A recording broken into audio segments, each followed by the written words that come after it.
Hey, what's up, everybody? This is Charles Sabansi, and welcome you guys to another episode of the DREAMERSPRO show. We cover everything from sports, hot topics, classic debates, entertainment, and we give you guys a fresh perspective on things and how we see them. And today we have an excellent show in store for you guys. Before we get into it, please make sure you like the video and subscribe to the channel. So, every once in a while, we go back and talk about the dynasty, Chicago Bulls, Scottie Pippen, and all of that.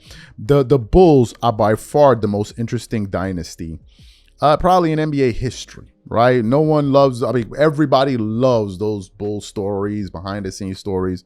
And when The Last Dance was dropped back in 2020 during the pandemic, it just basically took over the entire sports media world because everything was at a standstill due to COVID and all of that. And everybody was watching. And it was the most successful sports docuseries ever, right?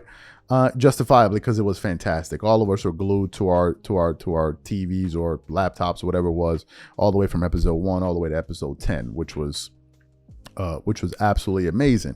But in the aftermath of that docuseries, it brought on a lot of drama. One of the biggest ones was the fallout between Scottie Pippen and Michael Jordan. Of course, there's the Horace Grant aspect with him and Jordan on the plane, talking about Jordan told him not to serve him food and all of that. There was that drama there. But the big one was the fallout between Scottie and Michael Jordan. Scottie Pippen went on the Dan Le Batard show, and that's really where he kicked off the entire thing. And then ever since then, it's just kind of been this war between Scottie and Mike. Well, I don't want to say between Scottie and Michael because it's kind of been a one-way thing because Michael Jordan hasn't responded to Scottie publicly except for the one time where I think he said via Stephen A. Smith that the relationship is over, right? They burnt that bridge.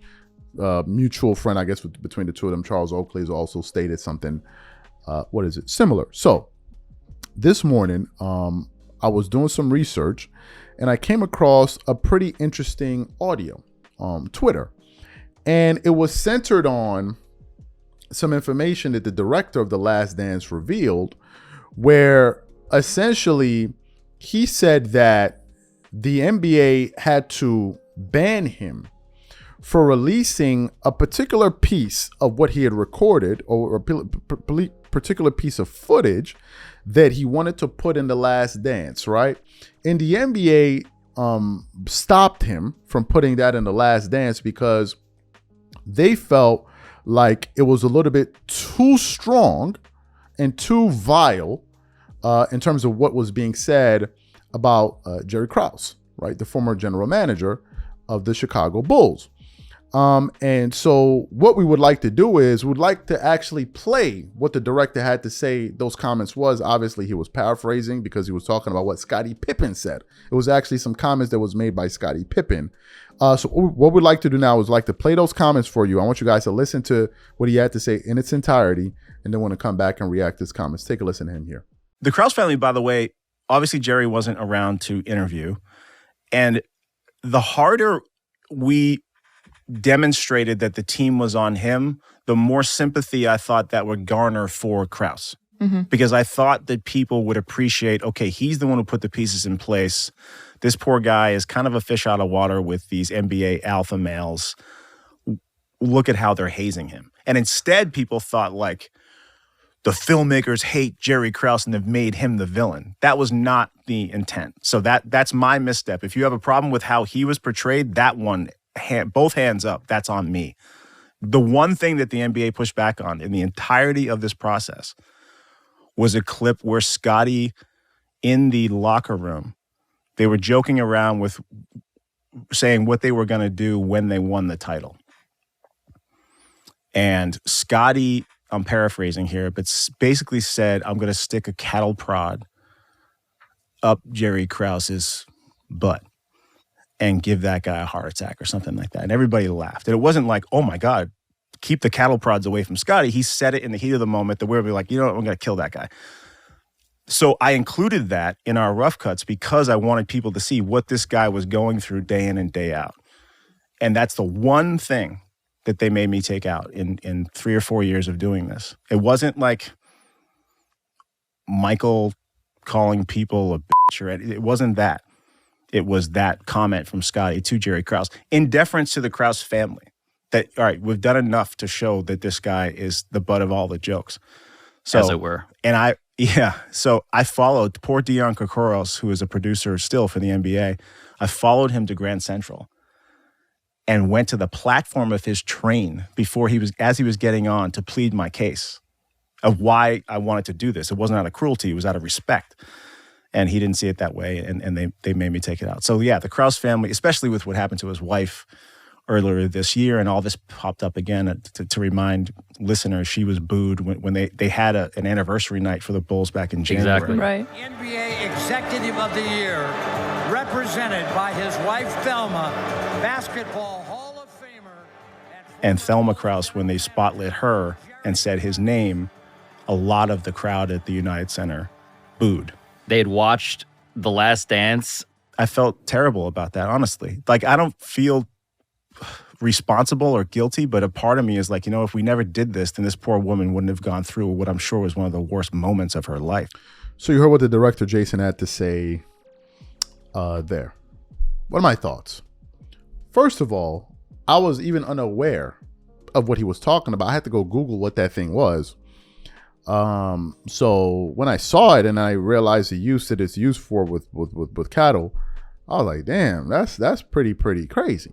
And to consider that he ultimately passed away and then the news surrounding his wife, I think it was an astute decision by the NBA to not include it. Now, if you heard what he had to say, the director, Jason, had to say there, he said his intent was to basically show the harsh treatment Jerry Krause was receiving from the players, and he wanted to exhibit that. But ultimately, that's not how it would come off. It would come off making him look pretty bad, right? I think during the, I think they had a reunion at, the Chicago Bulls had a reunion and some of the players were there. Michael Jordan wasn't in attendance, and Jerry Krause's wife came out. And they were booing her husband, and the woman burst into tears. That was absolutely disgusting because she's a widow. She's a widow. So for them to do that 20, 30 years, whatever it is later, that was very disgusting on the part of the Chicago Bulls fan. Like it was horrible. So maybe it was a bit prophetic on the NBA's part by basically preemptively going out there and saying, no, this is not going to be in it. Because seeing how his wife was received, if you now think about that audio being, or that footage being inserted into the film, I think it would have been worse. Right? I think it would have been worse. So I think the NBA was right to not include it. But as I was watching the docuseries, like the rest of you guys, I was really surprised at how they were treating Jerry Krause. Now, obviously, the way NBA teams were ran back then is totally different from now. There was a real separation between the players and the management, not like what we have today. Like back then, especially with the Chicago Bulls, they truly believed that championship teams are built by the organization. And Michael Jordan and the other players fundamentally believe that no, the players are the ones that create a championship team or deliver championships, because we're the ones that are going out here playing on the court, plus we're the ones establishing the culture within the locker room and all of those different things, right? I guess the way I view it, and I would assume the way a lot of you view it, is that it's a collaborative process, right? You can have fantastic, great players, but if you have poor leadership, things won't work out properly. Just look at the Clippers with under Donald Sterling. Like, they had great players, Chris Paul, Blake Griffin, all of these guys. I think JJ Redick was there, all of these guys, but for whatever reason, they couldn't make it happen because leadership didn't have their wherewithal, and it was a total mess there. So I believe it's a collaborative process. You need smart leadership, and you also need smart players. And I think the golden example of that is the modern day dynasty that we currently have in the NBA and the Golden State Warriors. They are the perfect example of this. They're the perfect example. They're arguably the best run organization, not only in the entire NBA, and probably one of the best run organizations in all of sports. They are the most valuable sports franchise, overtaking the New York Knicks, overtaking the Los Angeles Lakers. And they have shown that they have the smarts to draft players, build a good culture, and do whatever it takes to continue to win championship and retain some of their great players. right? And they did this for a very, very long time. So I think it's a collaborative process. In the case of the Chicago Bulls, it was a different time, different era. And you saw the end when the reason they called it the last dance, when Jerry Krause told him, no matter what happens at the end of this season, this is going to be your last season, speaking to Phil Jackson. So it was a very, very contentious situation there that they had going on. And then of course, Michael Jordan followed him out. He said, if you're going to fire my coach, and I'm not going to be here. And he basically retired and all that. So there was a lot of drama surrounding that. The question I have for the audience is the following. Number one, what do you think about Scottie Pippen's comments towards former Bulls general manager? Number one. Number two, what do you think about the NBA's decision to not allow that footage to be put in The Last Dance? Whatever you guys think, please leave your thoughts and comments in the comment section, and we catch you guys on the next show. Peace.